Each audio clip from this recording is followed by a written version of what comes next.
नमस्कार साथियों, आप सभी का स्वागत है हमारे online YouTube channel Awadh classes में। जैसा कि आपको पता है कि हम इस समय एसएससी जीडी में पूछे गए पीवाईक्यू प्रीवियस ईयर क्वेश्चंस को सॉल्व कर रहे हैं। और इसमें अब की बार जो हम आपके लिए सीरीज़ लेकर के आए हैं वो है प्रतिशत विशेष जो है सीरीज़ है।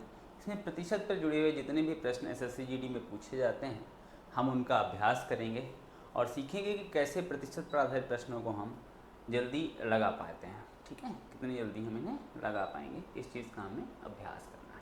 ठीक है सर। 2013 से लेकर के 2024 के बीच अभी तक जितने भी प्रश्न पत्र एसएससी जीडी के पूछे गए हैं उनमें से जो भी प्रश्न प्रतिशत से आए हुए हैं आज हम उनका धीरे धीरे कुछ भागों में अभ्यास करेंगे, जिसकी सीरीज आज से हमारी शुरू होती है।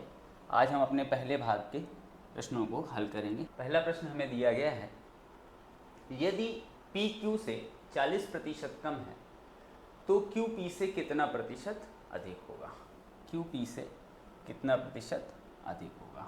ठीक है, देखिए भाई 40% की भिन्न जो होती है बच्चों वो कितनी होती है 40/100, मतलब कि 2/5।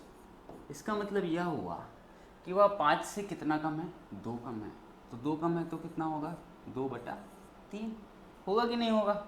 अब इसे परसेंट में कन्वर्ट कर लेंगे। परसेंट में कन्वर्ट करने के लिए हमने इसे 100 से गुणा कर दिया तो ये हो गया 200/3।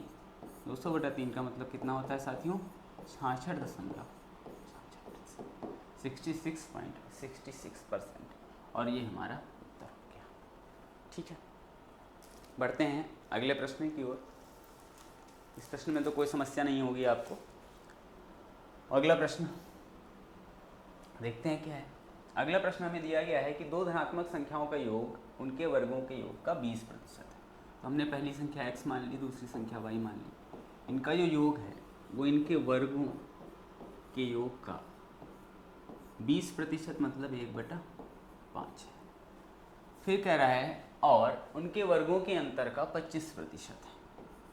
तो x प्लस वाई बराबर हमें दिया गया है उनके वर्गों के अंतर का 25% मतलब कि 1/4।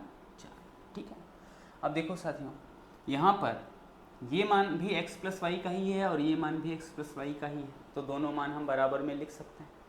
चलिए लिख दिया x plus y x² upon y square x² plus y square बटे 5। इसको हम लिख सकते हैं x² प्लस वाई स्क्वायर बटा 5। ये किसके बराबर है साथियों x² माइनस y² बटा 4 के। ठीक है, हल करने पर हमें क्या मिलेगा 4x² प्लस 4y² बराबर 5x² माइनस 5y²।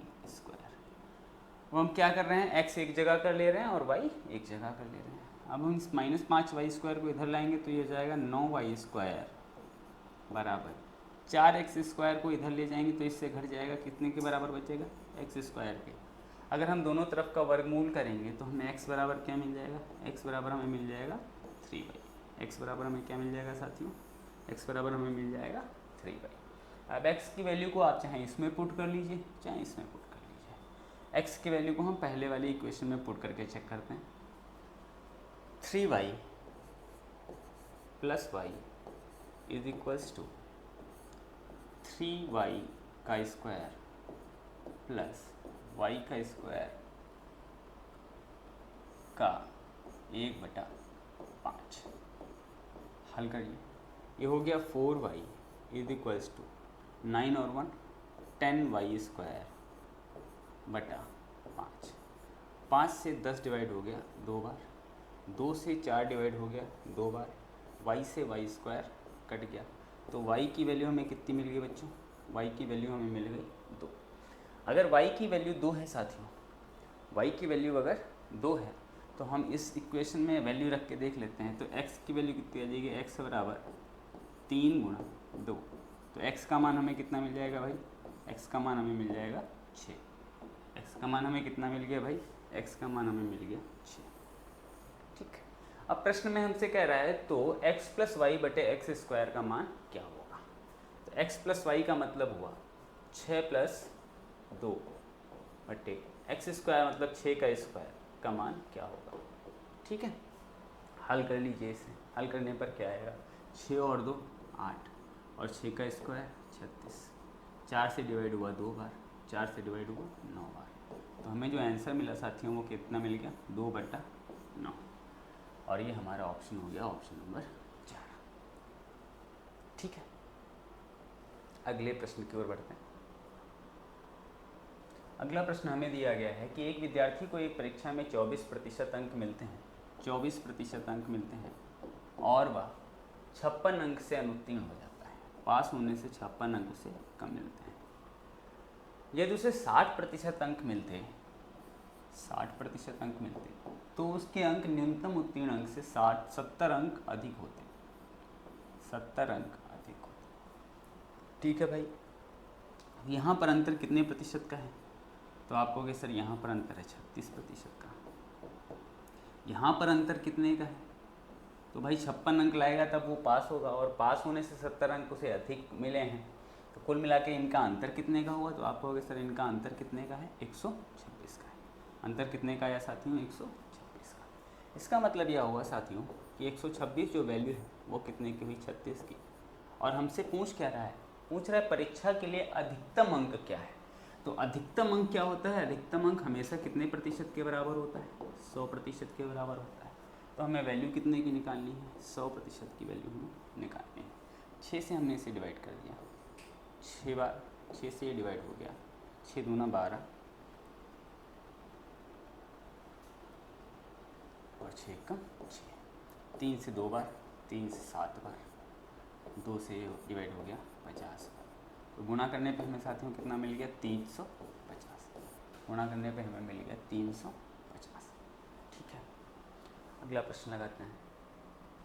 अगला प्रश्न में दिया गया कि 4000 रुपये में एक्स एक स्कूटर खरीदता है, 40,000 रुपये में एक्स एक स्कूटर खरीदता है और मरम्मत पर 5,000 रुपये खर्च करता है। तो जो उसका क्रय मूल्य है, जो उसका लागत आया स्कूटर पर, वो 40,000 रुपये का तो उसने खरीदा और 5,000 रुपये उसने मरम्मत पर लगा दिए। तो कुल मिला के उसकी जो लागत आई साथियों वो क्या आ गई, 45,000 रुपये आ गई। अब कह रहा है वह इसे 54,000 रुपये में बेचता है, वह उसे 54,000 रुपये में बेचता है। तो विक्रय मूल्य कितना है उसका, 54,000 रुपये है। तो उसे लाभ कितने का होगा, विक्रय मूल्य से क्रय मूल्य को घटाएंगे, लाभ हुआ उसे 9,000 रुपये का। कितने पर हुआ, 45,000 रुपये पर। क्रय मूल्य पर ही तो लाभ होता है, गुणे 100। हल कर लीजिए, 3 जीरो से 3 जीरो कट गए, 9 से कट गया 45, 5 बार, 5 से 100 कट गया 20 बार। तो उससे कितने प्रतिशत का लाभ हुआ साथियों, 20% का लाभ प्राप्त हुआ। ठीक है, अगले प्रश्न की ओर बढ़ते हैं। अगला प्रश्न हमें दिया गया है कि एक चुनाव में 2 उम्मीदवार चुनाव लड़ रहे हैं। एक चुनाव में कुल कितने प्रतिशत वोट होते हैं, कुल वोट होते हैं 100%। अभी 100% में 2 उम्मीदवार चुनाव लड़ रहे हैं। मान लिया हमने ए और बी 2 उम्मीदवार हैं जो चुनाव लड़ रहे हैं। अब कह रहा है विजेता को 48% वैध मत प्राप्त हुए और उसके प्रतिद्वंदी को 34% मत मिले और वह 21,000 वोटों से चुनाव हार गया। बाकी वोट अवैध थे, तो बाकी कितने बचे, अभी बाकी अवैध मत भी हैं। तो अवैध मत कितने हैं भाई, तो आपने जोड़ा, जोड़ने पर यहाँ पर 48 और 34 जोड़ करके कितना हो गया भाई, तो आप कहोगे सर ये हो गया 82%। तो अवैध मत कितने बचे, 18% है कि नहीं। अब यहाँ पर ये कितने प्रतिशत से भाई चुनाव हार रहा है, तो यहाँ पर ये हार रहा है 4 ये और 1 ये, 14% से चुनाव हार रहा है। और प्रश्न में कितने % से चुनाव हार रहा है, 21,000 वोटों से चुनाव हार रहा है। तो 21,000 जो वैल्यू है ये कितने % की हो गई साथियों, तो आप कहोगे सर 14% की वैल्यू हो गई। अब कह रहा है बाकी वोट अवैध थे, तो कुल संख्या ज्ञात करनी है। कुल संख्या कितने % की वैल्यू निकालने को आपसे बोल रहा है, 100% की वैल्यू आपसे निकालने को बोल रहा है। 7 दूनी 14, 7 तियाँ 21, 3,000 बार डिवाइड हो गया, 2 से डिवाइड हो गया 50 बार। तो कैलकुलेट करने पर ये कितना आएगा, कैलकुलेट करने पर आ गया 15,000, सॉरी 4 जीरो, 1,50,000। ठीक है,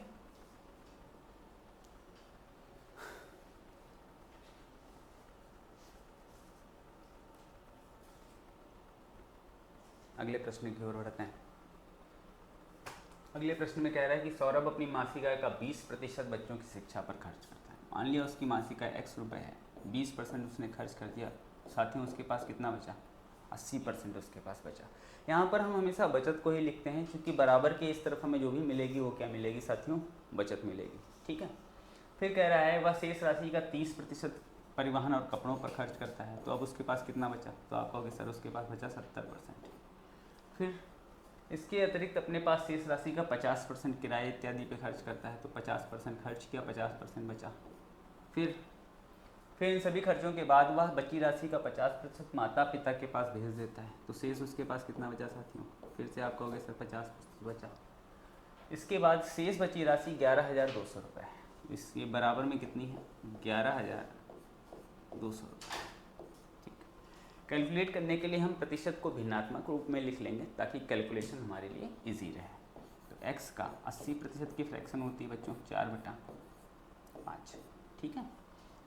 70% की भिन्न कितनी होगी? 7/10। 50% की भिन्न 1/2। 1/2 बराबर 11,200। भाग कर लिए, 2 दूना 4 से 4 कट गया, 7 से कट गया, कितनी बार? 7 एकम 7, 7 6 1600 बार। ये 50 उधर जाएगा तो गुणा करेगा, तो x बराबर 50 गुणे 1600। तो मल्टीप्लाई करने पर हमें क्या मिल जाएगा साथियों? हमें मिल जाएगा 80 के आगे 4 0, 80 के आगे 3 0, सॉरी 80,000। ठीक है। बढ़ते हैं अगले प्रश्न की ओर।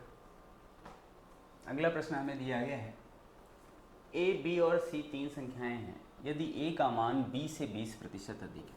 a, b और c 3 संख्याएं हैं। a का मान b से 20% अधिक है, तो यदि b 100 है तो a कितना होगा? 120 होगा। फिर कह रहा है c का मान a और b के मान के योगों से 20% कम है।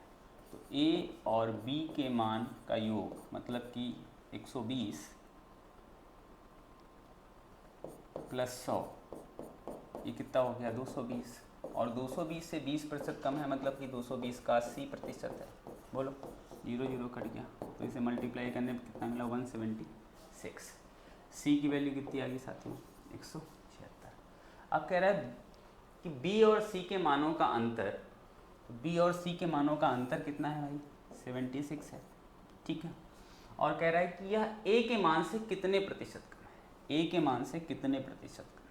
तो ए के मान से ये कम कितना है? 10 से 6 गया बचा 4, 11 से 7 गया बचा 4, कम है 44। और किससे आपको तुलना करनी है? ए के मान से गुणे 100। 0 से 0 कट गया। अच्छा जी, 4 3 12, 4 से कट गया 11 बार। तो आपको यहाँ पर वैल्यू मिली 110/3। 110/3 का मतलब डिवाइड करेंगे 3 से, 3 3 9 बचा 2, 20 हो गया। 3 से 6 बार 18, फिर 6, फिर 6। तो इसको आप लिख सकते हैं 36.67%। 36.67%। और ये हमारा ऑप्शन हो गया। ठीक है साथियों, अगला प्रश्न हमें दे रखा है, दो पार्टियों ने एक चुनाव में हिस्सा लिया। पार्टी डी ने पार्टी आर द्वारा प्राप्त कुल मतों से 12% मत अधिक प्राप्त किए। तो हमने यहाँ पर माना कि आर को जो मत प्राप्त हुए वो एक्स मत प्राप्त हुए, तो डी को आर से 12% अधिक मिला, मतलब कि x + 12। ठीक है। और ये कुल मिला करके 100% मत के बराबर होंगे, तो हम इसको लिख लेते हैं x + 12 बराबर किसके है भाई? 100 के। तो 2x = ये इधर जाएगा तो घट के कितना बचेगा? 88। तो x की वैल्यू कितनी आ गई साथियों? x की वैल्यू आ गई 44। मतलब कि r को मिले हैं 44% मत और d को मिला है 56% मत। ठीक है साथियों। अब कह रहा है कि यदि पार्टी आर को 1,76,000 वोट मिले तो वह कितने मतों से चुनाव हार गया? तो भाई 12% से चुनाव हारा है वो, और मिला है उसको 1,76,000, मतलब कि 1,76,000 वैल्यू कितने की है भाई? 44% की। आर का ही तो मान है, और हारा है वो 12% से, तो हार की ही आपको वैल्यू पूछ रहा है कि कितने मतों से वह पराजित हुई। ठीक है। अब डिवाइड कर ले रहे हैं, 4 से डिवाइड हो गया 11 बार, और ये 4 से डिवाइड हो गया 3 बार। 11 से हमने इसको डिवाइड कर लिया, 11 एकम 11, 11 छक्का 16 3 48,000। ऑप्शन है 48,000 हमारा तीसरा, और 67 हमारा तीसरा विकल्प सही हो जाएगा। एक आदमी गेहूं खरीदना चाहता है। गेहूं के मूल्य में 6 से 1/4% की कमी के कारण वह 150 रुपये में 1/2 किलोग्राम गेहूं अधिक खरीद पाता है। गेहूं की मूल और घटी दरों के बीच का अंतर क्या है? ठीक है, दो अलग अलग क्वेश्चन में हमें इसे लगाना है। पहले हम घटी हुई दर निकालते हैं। घटी हुई दर कितने प्रतिशत की कमी हुई है? 6 से 1/4%। तो आप इसे कह सकते हैं सर यदि 25/4% की कमी है तो 25/4% है, तो यहाँ पर कितना हो जाएगा? 100 से गुणा। ठीक है, इंटू 150 रुपये में 1/2 किलोग्राम से गेहूँ कम मिलता है, तो ये हो गया 150/1/2। ठीक है, अब ये जो 2 है ये कहाँ चला जाएगा? तो आप कहोगे सर ये ऊपर मल्टीप्लाई में चला जाएगा, तो यहाँ से हम इसे ऊपर मल्टीप्लाई में भेज देंगे।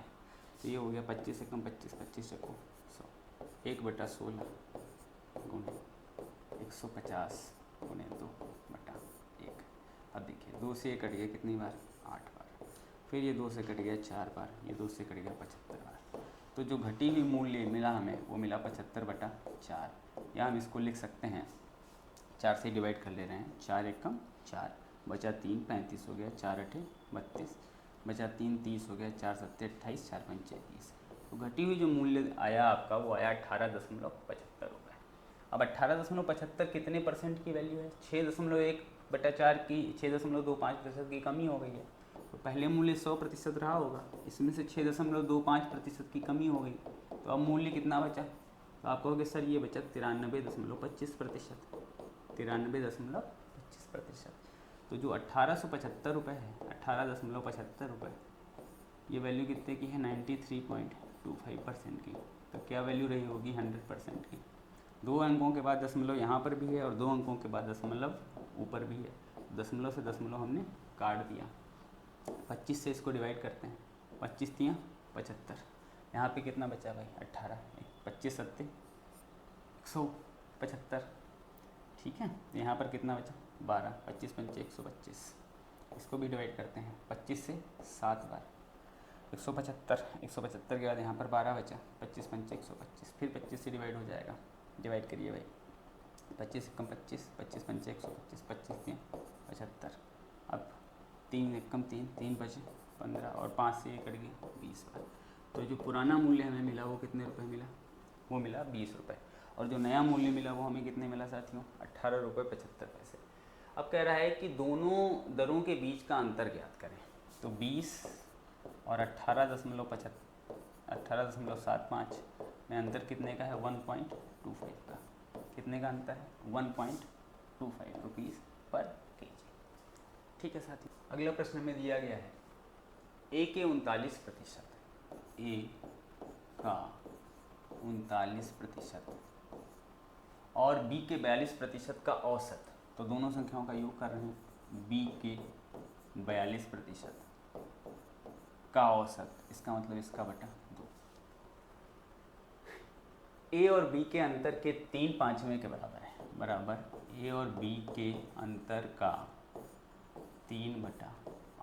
ठीक है साथियों, अब ये जो 2 है ये ऊपर जाएगा तो गुणे में आ जाएगा, क्योंकि इसके बटे में हम 1 लिख सकते हैं। ठीक है, ये जाएगा तो 1 ऊपर चला जाएगा और 2 यहाँ पर आ जाएगा। तो हम इसे लिख सकते हैं 39A प्लस 42B बटा, दोनों का एलसीएम 100 है, 2 से गुणा हो जाएगा तो वैल्यू कितनी आ जाएगी? 200 बराबर 3A माइनस 3B अपॉन। ठीक है, 5 से 200 कट गया, कितनी बार? 40 बार। सॉल्व कर लेंगे इसको, सॉल्व करेंगे साथियों, तो क्या हमें क्या मिलेगा? सॉल्व करने पे हमें मिलेगा 39A plus 42B equals to 40 इधर गुणा करेगा तो हो जाएगा 120A माइनस 120B। ठीक है, अब एक जगह कर लीजिए, ये इधर जाएगा तो कितना बचेगा? 81A, और ये इधर आएगा जुड़ के कितना हो जाएगा? 162B। तो अगर हम A बटा B लिखेंगे तो A बटा B हमें मिल जाएगा 162/81। इसका मतलब रेशियो आ गया इनका 2:1, 2:1। अब कह रहा है कि B A का कितना प्रतिशत है? तो B है 1 और A है 2। 1-2 का कितना प्रतिशत है? तो 1-2 का कितना प्रतिशत है? अगर प्रतिशत में निकालेंगे तो 1-2 का कितने प्रतिशत है, हल कर लेंगे तो हमें क्या मिला? 50%। ऑप्शन में हमें दिया गया है 50%, जो हमारा उत्तर हो जाएगा। ठीक है साथियों,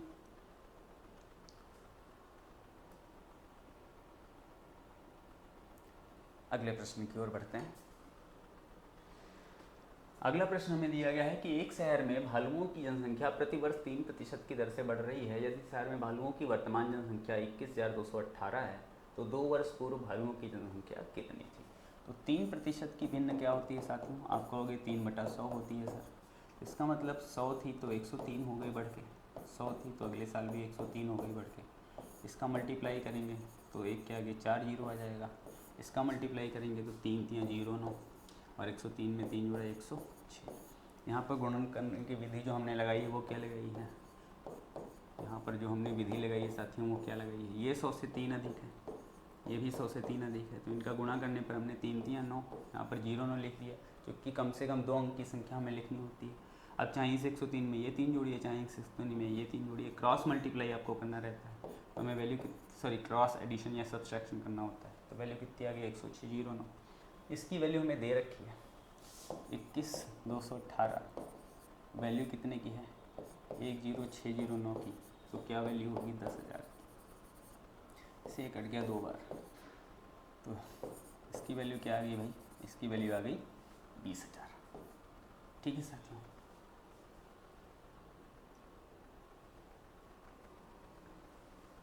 अगले प्रश्न की ओर बढ़ते हैं। अगला प्रश्न हमें दिया दो संख्याओं का अंतर, उनके योग का 15% है। उनके योग का 15% मतलब 3/20। इससे इधर गुणा करेंगे तो हो जाएगा 20A माइनस 20B बराबर 3A प्लस 3B। ए एक जगह ले आएंगे तो यहाँ बचेगा 17A बराबर B एक जगह चला जाएगा तो हो जाएगा 23B। A/B जो आ गया हमारा भाई वो आ गया 23/17। इसका मतलब A का मान है 23 और B का मान है 17। अब आपसे कह रहा है तो छोटी संख्या और बड़ी संख्या का अनुपात, तो छोटी संख्या कितनी है? 17 और बड़ी संख्या कितनी है? 23। तो छोटी संख्या और बड़ी संख्या का अनुपात क्या आ जाएगा साथियों? 17/23। ये हमारा ऑप्शन सही हो जाएगा। अगला प्रश्न हमें दिया है कि जॉन के मासिक वेतन का 85% मासिक खर्च और जैक के मासिक वेतन का 90% मासिक खर्च है। उनका एक साथ का खर्च 88% है। यदि जॉन का मासिक वेतन 60,000 रुपये है तो जैक का मासिक वेतन क्या होगा? ठीक है, तो इसे हम एलिगेशन मेथड से भी लगा सकते हैं, मिश्रण के नियम से लगा सकते हैं, क्योंकि दोनों का जो एक साथ का खर्च है वो हमें प्रश्न में दिया गया है। ठीक, तो एक जगह हम लिख ले रहे हैं जॉन का मासिक वेतन। जॉन का मासिक वेतन जो है वो कितना है? मासिक खर्च 85%। और जो जैक है, जैक का मासिक खर्च कितना है? 90%। और दोनों का जो मासिक खर्च है वह है 88%। अब इनका ऐसे अंतर निकालते हैं। 85 और 88 में कितने का अंतर है? 3 का। 90 और 88 में कितने का अंतर है? 2 का। तो इनकी जो आय या व्यय का जो अंतर है, जो अनुपात है वो कितना आ जाएगा? 2:3। अब हमें जॉन का मासिक वेतन दिया है, कितना दिया गया है? 60,000 रुपये। यहाँ पर है 2 यूनिट। 2 यूनिट रिप्रेजेंट किसने को कर रहा है भाई?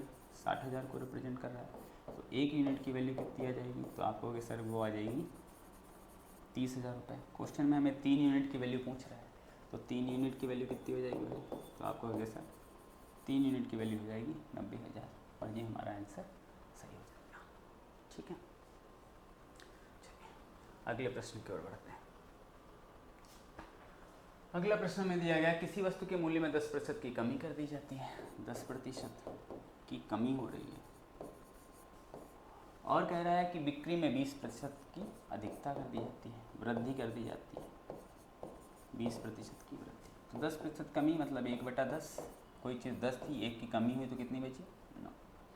20% की वृद्धि मतलब 1/5। कोई चीज़ 5 थी तो 1 बढ़ के कितनी हो गई साथियों? 6 हो गई। तो वो पहले थी कितनी? 10 बचे 50, और अब हो कितनी गई? 9 छाक 54। तो यहाँ पर वृद्धि कितने की हो रही है? तो आप कहोगे सर 4 की वृद्धि हो रही है 50 पर। कितने प्रतिशत है? हल कर लोगे आप तो आप कहोगे सर प्रतिशत में वृद्धि हो रही है 8% की। ठीक है, ये हमारा उत्तर हो जाएगा। अगला प्रश्न लगाते हैं। अगला प्रश्न हमें दिया गया है, एक व्यक्ति की मासिक आय 15,400 रुपये थी और उसका मासिक व्यय 7200 रुपये था। तो हमें पता है कि आय में से अगर हम व्यय को घटाएंगे तो हमें क्या प्राप्त होगा? आप कहोगे सर हमें बचत प्राप्त होगी। ठीक है, अब उसकी मासिक आय थी 15,400 रुपये और इसमें से उसका व्यय था 7200 रुपये का, तो वो कितने रुपए बचा रहा था? 400 रुपये से 200 रुपये गए तो 200 रुपये तो ये बच गए, और 15,000 में से 7,000 रुपये है तो कितने बचे? 8,000। बचत हो रही थी उसकी 8,200 रुपये की। अब कह रहा है उसकी आय में 20% की वृद्धि हुई। ठीक है, तो 15,400 का 20% हम निकाल लेंगे। 20% मतलब 1/5। अच्छा, अगर 120% निकाल लें तो सीधे उसकी आय निकल आएगी। तो 120% की फ्रैक्शन क्या होती है बच्चों? तो आप कहोगे सर 6/5। 120% की फ्रैक्शन क्या होती है? 6/5।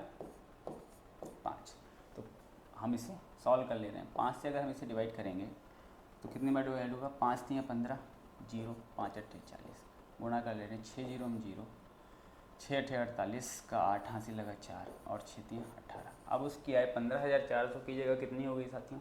18,480 रुपये। अच्छा जी, फिर कह रहा है और उसके व्यय में 5% की वृद्धि हुई। व्यय में 5% की वृद्धि हुई तो इसका 105 की भिन्न कितनी होती है साथियों? तो आप कहोगे सर 21/20 होती है। फ्रैक्शन कितनी होती है? 21/20 होती है। हल कर लेते हैं। 0 से 0 कट गया, 2 से हमने इसको डिवाइड किया, 2 3 6, 2 6 12, गुणा कर लेते हैं। ठीक है, 21 से हम 21 का पहाड़ा 6 बार लगाएंगे। बताओ भाई, 36 और 21 का गुणा कर लेते हैं जल्दी से। 36 और 21 का गुणा करना है। 1 6 6, 3 6 दूनी 12, 3 15 का 5 कैरी ऑन 1, 3 दूना 6 और 1 7। गुणा करने में कितना मिलेगा? 756। उसके आगे 1 0। तो अंतर कितने का है भाई? अब कितने रुपए बचा रहा है? तो यहाँ 0 से 0 गया 0, 8 से 6 गया बचा 2, 14 से 5 गया बचा 9 और 17 से 7 गया बचा 10। अब वो बचा रहा है 10,920 रुपये। तो बचत में प्रतिशत वृद्धि पूछ रहा है। पहले वो 8200 रुपये बचा रहा था और अब वो कितने बचा रहा है भाई? अब वो बचा रहा है 10,920 रुपये। तो कुल मिला के कितने ज़्यादा बचा रहा है? 0 0 गया 0, 2, 9 से 2 गया बचा 7 और 10 से 8 गया बचा 2। 2720 रुपये वो अब अधिक बचा रहा है। 2720 रुपये अधिक बचा रहा है। कितने से? तो आप कहोगे सर 8200 से। कितना प्रतिशत है? ये हमसे प्रश्न में पूछा गया है। हल कर ले रहे हैं भाई। 2 0 से 2 0 कट गए। अब ये डिवाइड होगा, 2 से पहले डिवाइड कर ले रहे हैं 41 बार। 2 से इसे डिवाइड कर लेना है। 2 1 कम 2, 2 3 6, 2 6 12, 0। अब 41 से इसको डिवाइड करते हैं। डिवाइड करिए साथियों। 1360 को हमें डिवाइड करना है 41 से। देखिए लगभग 3 बार हम टेबल लगा सकते हैं। 3 एकम 3, 3 चक्कू 12। तो यहाँ पर शेष हमारे पास कितना बचा? 130। फिर से हम 3 बार टेबल लगा सकते हैं तो 130, 33 पॉइंट समथिंग आ रहा है। तो हमारा ऑप्शन दिया गया है 33.17%। ठीक है साथियों, अगले प्रश्न की ओर बढ़ते हैं। अगला प्रश्न हमें दिया गया है कि दो व्यक्तियों ए और बी के भार का अनुपात क्रमशः 5:3 है। ए और बी के भार का अनुपात 5:3 है। यदि ए के भार में 5% की वृद्धि हो जाए। अच्छा, 5 में अगर 5% की वृद्धि करना है तो थोड़ा सा टफ लगेगा आपको। तो हम क्या कर रहे हैं कि ए को हम 50 मान ले रहे हैं और बी को हम 30 मान ले रहे हैं। ठीक है, ए को हम 50 मान ले रहे हैं और बी को हम 30 मान ले रहे हैं। तो इससे इनका जो कुल भार है, हम वो कितना मान रहे हैं? कुल भार हम मान रहे हैं यहाँ पर इनका 80। ठीक है, 50 और 30 80। अब आपसे कह रहा है कि यदि ए के भार में 5% की वृद्धि हो जाए। तो ए का भार अभी है कितना यहाँ पर? तो आप कहोगे सर 50 है। 50 का 5% की वृद्धि हुई, 50 का 5/100 की वृद्धि हुई। तो कितने की वृद्धि होगी? 2.5 kg की। ठीक है, और ए तथा बी का कुल भार 15% बढ़कर 92 किलोग्राम हो जाए। तो ए तथा बी का कुल भार है कितना भाई? अभी तो आप कहोगे सर ए तथा बी का कुल भार है 80 किलो। अब 15% बढ़ के 92 किलो हो जाए, 80 किलो अभी आपका भार है, इसमें 15% की वृद्धि, 80 किलो का 15% पहले निकाल ही लेते हैं।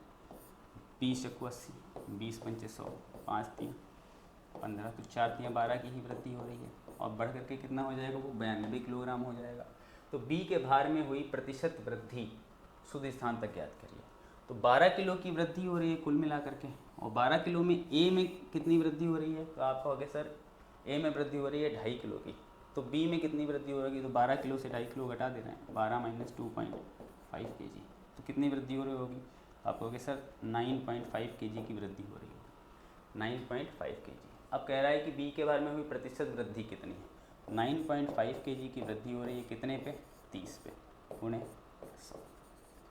दशमलव घटा तो 1 जीरो कट गया, 2 जीरो से 2 जीरो कट गए, 3 से 95 को डिवाइड करेंगे, 3 3 9, 3 1 कम 3, 0.20 बचा, 3 6 18, 31.6 के आसपास आंसर आएगा, वो है हमारा 31.67%। ठीक है, ये हमारा आंसर हो गया। ठीक है साथियों, अगले प्रश्न की ओर बढ़ते हैं।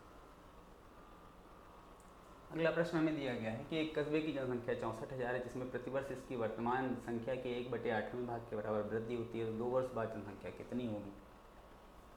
1/8वें भाग के बराबर वृद्धि होती है, मतलब अगर कोई चीज़ 8 है तो 1/9 हो रही है, 8 है तो 1/ कितनी हो रही है, 9 हो रही है, 64 है तो बढ़ के कितनी हो रही है, तो आप कहोगे सर 81 हो जाएगी।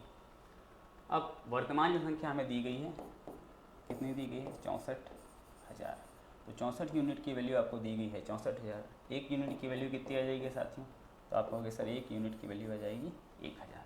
81 यूनिट की वैल्यू कितनी आ जाएगी, तो 81 को 1000 से गुणा कर लेंगे, तो 81 यूनिट की वैल्यू कितनी आ जाएगी साथियों, 81,000 आ जाएगी, और ये हमारा पहला विकल्प दिया गया है। ठीक है, अगले प्रश्न की ओर बढ़ते हैं। अगला प्रश्न हमें दिया गया है साथियों, एक विद्यार्थी ने एक परीक्षा में 75% अंक प्राप्त किए और उसे 60% अंक प्राप्त करने वाले दूसरे विद्यार्थी के अंक से 30 अंक अधिक प्राप्त हुए। उसने 75% अंक प्राप्त किए, मान लिया ए ने, और बी ने प्राप्त किए 60% अंक, तो इसे कितने प्रतिशत अधिक प्राप्त हुए, तो आप कहोगे सर 15% अधिक प्राप्त हुए। और नंबर में कितने अधिक प्राप्त हुए, तो नंबर में आपको दिया गया है कि उसे 30 अंक अधिक प्राप्त हुए। तो कह रहा है परीक्षा के अधिकतम अंक कितने हैं, अधिकतम अंक मतलब 100% की वैल्यू आपसे वो पूछ रहा है। यहाँ 30 वैल्यू कितने की है, 15% की, तो क्या वैल्यू होगी 100 की। हल कर लेंगे साथियों, तो कितनी वैल्यू आ जाएगी 200। कितनी वैल्यू आ जाएगी साथियों 200। ठीक है, बढ़ते हैं अगले प्रश्न की ओर। अगला प्रश्न क्या दिया गया है, पढ़िए। अगला प्रश्न साथियों हमें दिया गया है कि P को Q से 20% कम अंक मिले, R को Q से 20% कम अंक मिले, यदि R को 160 अंक मिले तो P के अंक कितने हैं। ठीक है, P, Q और R तीन लोग हैं। आपसे कह रहा है कि P को Q से 20% कम अंक मिले, तो अगर मान लिया कि Q को 100 अंक मिले तो P को 20% कम अंक मिले, मतलब कि 80 अंक मिले।